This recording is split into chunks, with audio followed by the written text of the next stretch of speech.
छत्तीसगढ़ में नक्सलियों पर हो रहे प्रहारों ने नक्सलियों को घुटने टेकने पर मजबूर कर दिया है। नक्सली अब हथियार छोड़कर शांति वार्ता की बात कर रहे हैं। नक्सलियों की केंद्रीय समिति ने पर्चा जारी कर लिखा है कि वो सरकार से बात करने को तैयार है, मगर सरकार को सबसे पहले अपने सारे ऑपरेशंस रोकने होंगे। नक्सलियों की इस मांग पर छत्तीसगढ़ के गृह मंत्री विजय शर्मा ने साफ कह दिया कि सरकार बातचीत को तैयार है, मगर किसी प्रकार का कोई भी ऑपरेशन नहीं रोका जाएगा। क्या है पूरा मामला, इस रिपोर्ट में देखिए।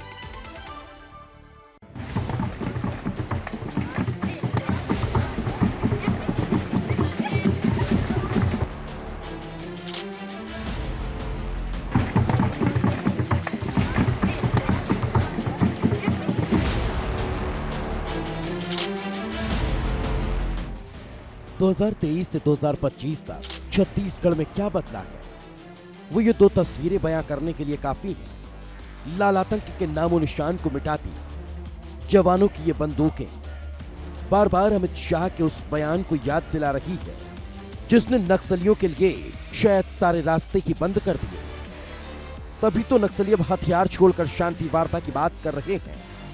नक्सलियों के केंद्रीय समिति के प्रवक्ता अभय ने एक पर्चा जारी किया, जिसमें लिखा है कि हम सरकार से बात करने के लिए तैयार हैं, लेकिन उन्हें हमारे खिलाफ ऑपरेशन रोकने होंगे। नक्सलियों ने कहा कि 15 महीने में उनके 400 साथी मार दिए गए, कमांडर से लेकर नेता तक मारे गए, सैकड़ों लोगों को गिरफ्तार कर लिया गया, और इन सब के बाद वो सरकार से बात करना चाहते हैं। 2026 का मार्च की वो महीना है जब नक्सलवाद इस देश से हमेशा हमेशा के लिए खत्म हो जाएगा।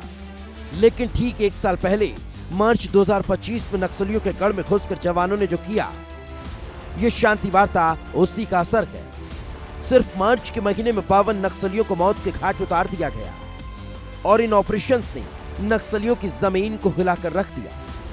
पूरी टीम माननीय विष्णुदेव साई जी के नेतृत्व में पूरी टीम काम कर रही, और मैं सोचता हूं कि बिल्कुल निर्धारित समय अथवा उससे पहले भी सशस्त्र नक्सलिज्म से छत्तीसगढ़ मुक्त होगा, उसमें भी कोई संशय नहीं है। 5 अप्रैल को केंद्रीय गृह मंत्री अमित शाह बस्तर आने वाले हैं, और शाह के आने से पहले नक्सलियों के मन में बैठा ये डर अपने आप में गृह मंत्री के बयान का असर बताने के लिए काफी है।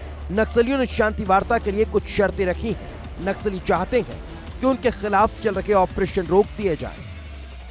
छत्तीसगढ़, महाराष्ट्र, उड़ीसा, झारखंड, मध्य प्रदेश और तेलंगाना में अगर ऑपरेशन रोक दिया जाता है तो नक्सली सरकार से बातचीत के लिए तैयार हो जाएंगे। नक्सलियों के उस प्रोपोगंडा का हिस्सा माना जा सकता है जिसमें नक्सली गुरिल्ला युद्ध के तहत अपने लिए कुछ समय मांगने की कोशिश करते हैं। नक्सलियों के आधार क्षेत्र में लगातार फोर्स द्वारा बड़े ऑपरेशन चलाए जा रहे हैं। यही वजह है कि नक्सलियों के सेंट्रल कमेटी और पोलित ब्यूरो मेंबर्स के बीच अब ये डर बैठ गया है कि यदि फोर्स और आगे बढ़ती है तो फोर्स उनका भी शिकार कर सकती है। नक्सलियों के 100 ऑफर के बाद केंद्र सरकार के पाले में है। गृह मंत्री विजय शर्मा ने सरकार का रुख साफ कर दिया है। बहरहाल ये है कि अगर वाकई चर्चा चाहते हैं, वाकई बातचीत चाहते हैं, तो सरकार 100 बार तैयार है, विनम्रता के साथ तैयार है। और सरकार का बिल्कुल ये कहना है कि अगर आप चाहते हैं तो आप व्यक्ति का निर्धारण कर दें, समिति का निर्धारण कर दें, जिसके साथ वार्ता करनी हो, जिसके साथ बात करनी हो। जंगल सांथार, चारू मजूमदार और कानू सान्याल ने 1967 में जो चिंगारी लगाई थी, अब उसकी लौ फड़फड़ाने लगी है। अब 364 दिन बाकी है, काउंटडाउन शुरू हो चुका है। नक्सलियों के खिलाफ ऑपरेशन तेज है, और अब शायद उनके लिए विकल्प भी खत्म हो गए। ब्यूरो रिपोर्ट, विस्तार न्यूज। छत्तीसगढ़ से नक्सलियों को समूल नष्ट करने के लिए केंद्र सरकार ने अगले साल मार्च की तारीख तय की थी, मगर ये सफलता 1 साल पहले ही दिखने लगी है। केंद्रीय गृह मंत्री अमित शाह 5 तारीख को बस्तर आ रहे हैं, और शाह के आने से पहले नक्सलियों की ये चिट्ठी बता रही है कि केंद्र और राज्य सरकार की सख्ती और संकल्प से नक्सलवाद के पैर छत्तीसगढ़ में उखड़ने लगे हैं।